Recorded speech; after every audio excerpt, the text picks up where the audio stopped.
Fala pessoal, beleza? Luciano aqui, sexta-feira, né, encerrando a semana. Vamos bater um papo sobre o recap semanal e aí a gente aproveita e pensa em algumas ideias para a semana, beleza? Então aqui, falando um pouco, né, sobre o dia de hoje, para a gente encerrar a semana, como teve vídeo todos os dias da semana, né, acredito que não, o recap semanal, né, dos backtests não vai fazer sentido, tá? Mas a gente pode bater um papo ainda, né, sobre o dia de hoje. O dia de hoje, pessoal, abre com gap de alta, tinha interesse comprador. A região aqui era, né, de alguns alvos dos 60 minutos, né, que a gente havia pontuado ali no estudo do dia anterior, tá? E aí ele abre com gap de alta, um bom interesse comprador, né, e tinha, né, uma possibilidade de um primeiro alvo bem aqui, tá? Era, né, a perna majoritária, tá? Ele não chegou a pagar alvo, ele trava na VWAP, né? Uma das funções da VWAP aqui no Trade System é essa a razão, né, que muitas vezes, né, o mercado trava nessa região da VWAP. Se fizerem backtest, né, vocês vão chegar a essa conclusão. Aqui a gente também tem o 38.2, né, que era o primeiro nível de FIBA aqui do dia anterior, né? Aqui tinha o 38.2, aqui o 50% e aqui o 61.8. Também, né, tem suas razões de estarem aqui, né, na tela, tá? E aí o mercado, né, ele até pagou, né, pessoal, pagou só o alvo desse primeiro pivô minoritário, né? Não fazia tanto sentido marcar por ele, né, já que estava bem próximo. Por fim, né, acabou não pagando realmente o primeiro alvo. Só trazendo, né, já que tempo gráfico maior, o que a gente havia pontuado, né, que na semana, no dia anterior, ele acabou virando tendência de novo, né, trabalhando aqui abaixo, né, da média móvel de 20, no M15, e aí quando ele faz, né, as suas duas primeiras barras acima, tá, aqui da MM20, a gente teve de novo gap de média. Então o mercado ele repetiu o mesmo ciclo que ele fez, né, no dia anterior. Então no dia anterior ele estava aqui em uma tendência, né? Tínhamos aqui uma tendência, o preço trabalhando abaixo também de móvel de 20. E aí com a abertura ele faz o gap de média, né? Então a gente tem aqui nossas primeiras duas barras completas acima da 20, na região de topo duplo. Depois disso daqui ele sai, né, com uma barra de ignição. E aí a gente está falando de 15 minutos, né, que é um tempo um pouco maior do que o que a gente busca nas nossas operações.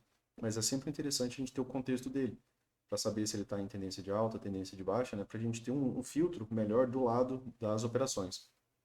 E aí no dia de hoje ele abre de novo, né, com gap de alta, teve tendência, está aqui a tendência, então ele fecha, né, com tendência, a gente tem mais de 20 barras trabalhando abaixo da média móvel de 20, teve um M2S aqui, aqui até foi 2HM, né, que eu acredito que tenha mais de 24 barras, e aí ele abre aqui, né, com gap de alta, e faz o 2HM.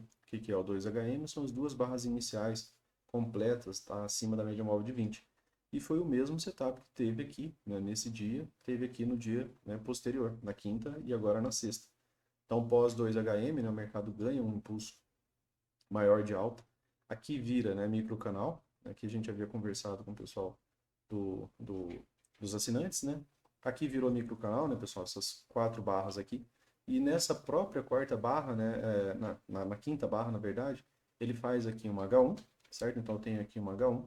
Essa H1 volta para, ela já retoma, né, a própria continuidade do ciclo, né? Então eu tenho um microcanal. Quando eu tenho H1, eu tenho um canal estreito de alta.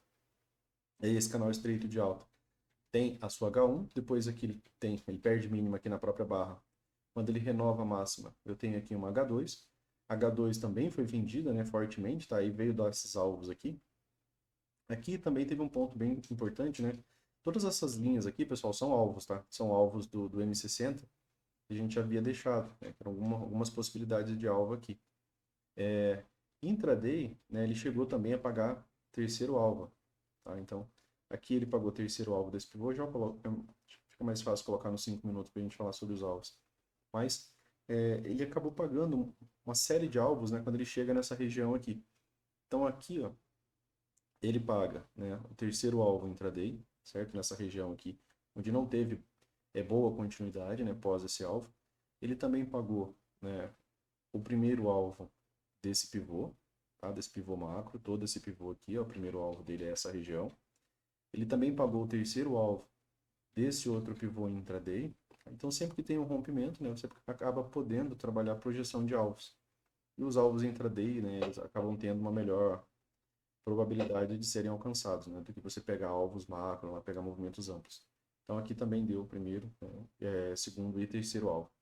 Aí ele apresenta uma lateralidade, né, E aquela ideia, né, que o Brooks traz, que lateralidade por mais de 20 barras, né, ela ganha potencial, né, de 50% para alta, 50% para baixo. Então, tanto faz aqui vir para um movimento de alta ou vir para um movimento de baixo, né, para essa lateralidade. Ele fala que levemente para baixo, né, mas o mercado acaba apresentando um rompimento para cima, né, o rompimento deste topo aqui. Ó. Você tem rompimento, você tem gap. Aqui tem um ciclo forte, né, pessoal, também, que também dá para ser aproveitado, né, como possibilidade de continuidade. Eu tenho de novo, né, aqui agora um microcanal. Aqui eu tenho uma L1. Ele faz um pullback aqui na MM20, né? Aqui a gente tem o M2B. Esse M2B, né, tem uma boa barra, tem uma barra de gatilho, né? Então aqui você tinha uma possibilidade de ingresso. Ele confirma o rompimento depois aqui com gap, né, deixando o gap aberto desse pivô. E a partir, né, do gap aberto, né, aí você pode trabalhar a projeção de alvo. Então você tinha aqui um primeiro alvo, você tinha o segundo alvo aqui, bem na região do 61.2, tá? Do 61.8 do dia, tá? Que é a nossa linha pontilhada aqui, certo? Então, só dar uma verificada aqui se ele chegou ao terceiro alvo. Faltou ali cerca de 20 pontos ali, né, pro terceiro alvo intraday, para essa movimentação. Tá? Então, dentro do dia, né, a gente teve boa movimentação. Uma das ideias, né, era que o mercado pudesse, por conta do gráfico diário, né, ter apresentado um movimento de correção. Ele apresentou só o gap de alta, mas falhou ali a continuidade. Outro ponto aqui, né, quanto à leitura de ciclo, é que aí ele se torna, né, um pequeno microcanal aqui de baixa, tá? A primeira correção está aqui, a H1, aqui eu tenho uma H2, tá? E aqui eu tenho uma H3. Se na H3, né, que é uma wedge, ela não retoma, não chega a mudar a estrutura, né, fica mais fácil para os vendidos também acreditarem na continuidade da movimentação de queda, tá? Então a ideia de contar barras, né, é tanto para pensar quanto comprados, né, quanto para vendidos. Então, falando um pouco do intraday, né, encerramos aqui a semana, dá para a gente bater um papo aqui do semanal. Aqui no semanal, pessoal, a gente havia conversado que aqui tem um rompimento, né? A gente tem essa possibilidade de wedge, tá? Que está aqui no gráfico semanal. A gente tem esse rompimento aqui, que a gente já chama de rompimento, certo? Por quê? Porque ele já tem gap aberto. Então, aqui essa região, esse topo, né? Ele já tem essa região aqui como gap aberto, né? A gente já tem algumas barras sem que seu pavio volte, né, para dentro dessa região. Então, aqui essa região, ela tem um potencial primeiro alvo, né, que é o de melhor probabilidade.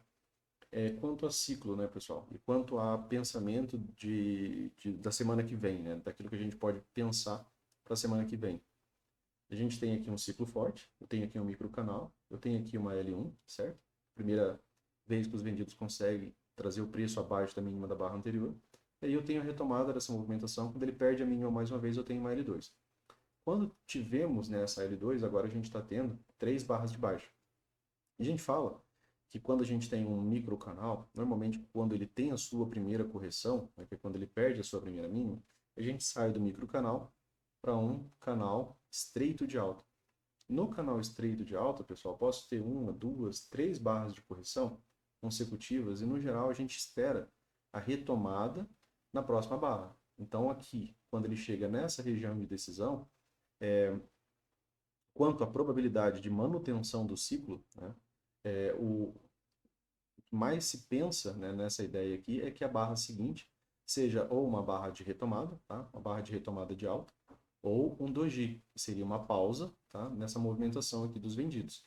Visto que a gente sempre trabalha, né, a mesma ideia de que micro canais de alta vão acabar migrando para canais estreitos de alta. Tá? Então a característica do canal estreito é de 1 a 3 barras consecutivas de queda para que ele mantenha o ciclo. Por quê? Porque se ele tiver uma quarta barra, né, se ele faz isso daqui, aí eu tenho um novo ciclo.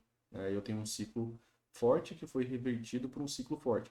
Os ciclos mais fortes são microcanais.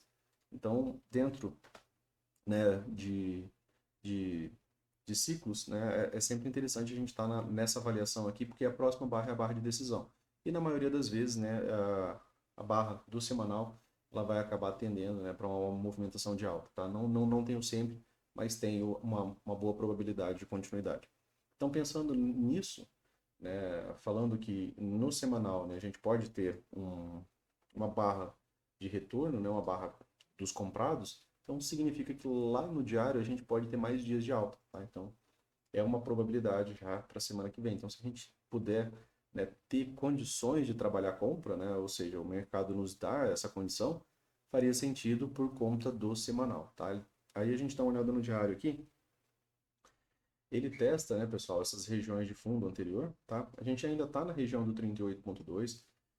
Tem um vídeo, né, aqui no canal que a gente fala sobre os níveis de correção, né, e velocidade delas também.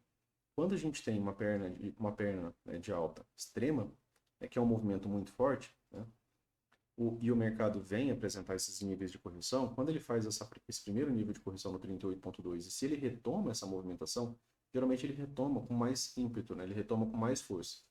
Se ele retoma no 50%, acaba sendo, né, uma movimentação ainda, né, forte. Já quando ele chega na região de 61,8, geralmente é um pouco mais lento, tá? Então, tem os níveis de correção. Então, esse nível aqui, ele ainda é considerado um bom nível de correção, tá? Então, ainda pode ter uma retomada forte aqui. Bem como, né, aquela fala que a gente faz, que canais de baixa, né, podem atuar como boas bandeiras de alta. Tá? O Brooks traz que a maioria dos rompimentos, né, é da linha de tendência e não da linha de canal. Então, dentro dessa possibilidade de estudo aqui, apesar da gente já ter tido, né, uma H3 aqui foi bem discreta, né, pessoal? Tão discreta que chega a parecer um topo duplo, mas bem aqui teve uma retomadinha de alta. Então aqui eu tive uma H1, aqui eu tive uma H2, e bem aqui também foi extremamente discreta, né? E aqui eu tive uma H3, tá? Aí os vendidos, né, acabaram ganhando aqui. A gente ainda está na ideia do gap de média, né? Já que a gente ainda está vendo algumas pequenas correções, né, nessa movimentação. Se fosse microcanal, né, a ideia central já era que ele migraria para canal estreito, né, e aí o mercado poderia vir já a níveis mais baixos de maneira mais rápida. Então, aqui dentro do gráfico diário, ficou, né, não ficou um bom preço de fechamento de reversão, né, pessoal? A ideia do preço de fechamento de reversão, quem explica, né, essa barra é o Stormer, seria uma barra que vem, ela viola, né, a região de fundos anteriores, né? No caso aqui a gente tem dois fundos duplos, né? A gente tem dois fundos aqui, tá? Então eu tenho um fundo aqui e um fundo um pouco mais alto. E aí a barra vem, ela viola, só que o ideal seria, né, que se essa barra tivesse fechado positiva. Aí, né, daria para pensar aqui, somando todos esses contextos, a ideia do semanal, né, aqui já uma entrada aqui pelo gráfico diário, né, aqui na retomada da máxima. Mas ela ainda fechou negativa, tá? Mas aí a gente tem que ir, né, reduzindo o tempo gráfico para a gente ir pensando na possibilidade de continuidade. Falando do semanal, a gente sabe que ainda tem uma possibilidade, né, de dias de tendência de alta, tá? Então, aqui a gente tem que ficar atento. A questão é que lá nos tempos menores, né, aqui, por exemplo, nos 60 minutos, o que a gente tem aqui, né, pessoal? Aqui a gente tem tendência, né? Essa é a questão. A questão mais próxima ali, operacional, nossa, a gente tem tendência. O mercado deu vários alvos, né? Aqui a gente deixou aqui de novo, ó, aquela lateralidade inteira, né, que a gente ficou observando ela ali por uns 2, 3 dias. O rompimento dela deu o terceiro alvo hoje, tá? Hoje também, né, tivemos o segundo alvo 100% dessa outra lateralidade. Então aqui era aquela ideia, né, da região de confluência de vários alvos. Então tem que se ficar esperto, né? Aqui também, né, foi uma possibilidade de wedge, tá? Então, são vários fatores, né? Em regiões de alvo, normalmente se realiza lucro e o mercado pode realizar alguns pullbacks pela mera realização de lucro, né? Já que você está encontrando todo mundo que estava vendendo aqui, né, realizando lucro aqui. E a saída, né, dos vendidos, né, acaba sendo uma compra. Então, o mercado pode, né, atuar gerando esses pullbacks. A estrutura do 60 é completamente de baixa, tá? Como falei, apesar do semanal ter aquela ideia, precisa ter algum tipo de mudança aqui. Se não tiver nenhum tipo de mudança aqui, não tem como, né, o mercado desenvolver uma movimentação de alta. Então, se ele não muda a estrutura, se ele não rompe um pivô, não confirma um rompimento de pivô para a gente, como que a gente vai projetar algo para cima? Não dá, tá? Por hora, o mercado aqui nos 60 minutos é tendência de baixa, regiões, né, de realização de lucro, regiões de alvo, mas para ter algum tipo de mudança significativa aqui precisa de uma nova estrutura e precisa, claro, de um rompimento, senão não tem como trabalhar projeção de alvo aqui, tá? Quanto à tendência, você tem aqui, vamos ver quantas barras aqui a gente tem abaixo da média móvel de 20, né? A gente tem 39 barras. Para ter, né, aquela possibilidade de mudança, é a mesma coisa lá do 15 minutos, né, que a gente veio repetindo aqui durante a semana. O mercado vem, né, faz a possibilidade de gap de média, que seriam só as duas barras completas aqui acima da média móvel de 20, ainda seria um setup de venda, tá? Só não seria um bom setup de venda se fosse um ciclo extremamente forte, ou seja, um bom microcanal. Aqui é microcanal, né, pessoal? A gente tem uma, duas, três, quatro, quatro barras, né, na verdade, que aqui é a primeira. Então tem uma, duas, três, tem quatro barras aqui sem correção. Só que a quarta barra é uma barra negativa, então a força desse microcanal ela cai bastante. A gente gostaria de ver uma barra positiva, né, com fechamento rompendo o máximo, como as demais aqui, ó. Tá? Então nos 60 minutos até tem um microcanal, mas é um microcanal fraco, né? Não é um microcanal forte, aqui no fechamento do dia. E não tem estrutura. Então, a princípio, né, vai precisar das duas barras completas, tá? Trabalhando aqui ó, acima da média móvel de 20. Seria ainda o setup de venda, tá? Um gap de média seria um setup de venda dos atrasados. Quem não conseguiu entrar, né, nessa movimentação, não conseguindo participar, por exemplo, em movimentos de correção, como no M2B, M2S que teve aqui possibilidade de M2S novamente, tá?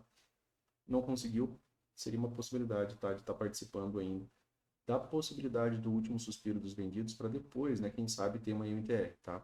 Então, lá no gráfico, apesar do semanal ter a possibilidade, a gente tem que estar atuando por aqui e pensando por aqui, né, nesse tempo mais próximo ali das nossas operações. Então, aqui nos 60 minutos, não temos ainda, né, um bom cenário, tá, para desenvolvimento de alta. Vai precisar primeiro mudar algum tipo de estrutura, beleza? Se ele não muda a estrutura, continua trabalhando abaixo das médias, é melhor estar pensando em venda, tá? É mais fácil descer do que subir. As médias ainda estão atuando como resistência aqui. No 15 minutos, só para a gente finalizar aqui. Aqui no 15 minutos, né, pós gap de média, ele vem, renova a estrutura, faz um bom impulso de alta, só que esse bom impulso de alta, né, ele também, né, não chega a mudar a estrutura. Eu não tenho aqui, né, projeção de alvos acima, além daquele pivô dos 5 minutos que a gente estava conversando, né? A gente teve esse rompimento aqui, ó, desse pivô, certo? E aí tem só o terceiro alvo dele que ficou 20 pontos aqui assim. Então eu não tenho outra projeção para estar trabalhando aqui, né? Eu não tenho pivôs, né, ali bem desenhados ali para eu estar trabalhando. O que que poderia, né, ser uma possibilidade? Se o mercado consegue ganhar esse pivô aqui. Aí a gente tem uma possibilidade até mesmo de um certo fundo arredondado, né, que é essa movimentação aqui toda, né? Ainda poderia ter a ideia, né, de um cup handle, ainda precisa, né, claro, retomar um pouco mais esse movimento de alta. E aí o rompimento poderia levar a projeção em alvos para cima, mas sem rompimento, sem projeção, né, e sem possibilidade de movimentação de alvo. O mercado falha em renovar máxima, né, ele é mais fácil de vir, né, tentar mais uma vez renovar mínimo. Beleza, pessoal? Então, para o vídeo de hoje era isso. Bom final de semana para vocês, bons estudos, valeu, forte abraço, até mais. Se gostou, né, curta, compartilha, se inscreva no canal e até mais, valeu!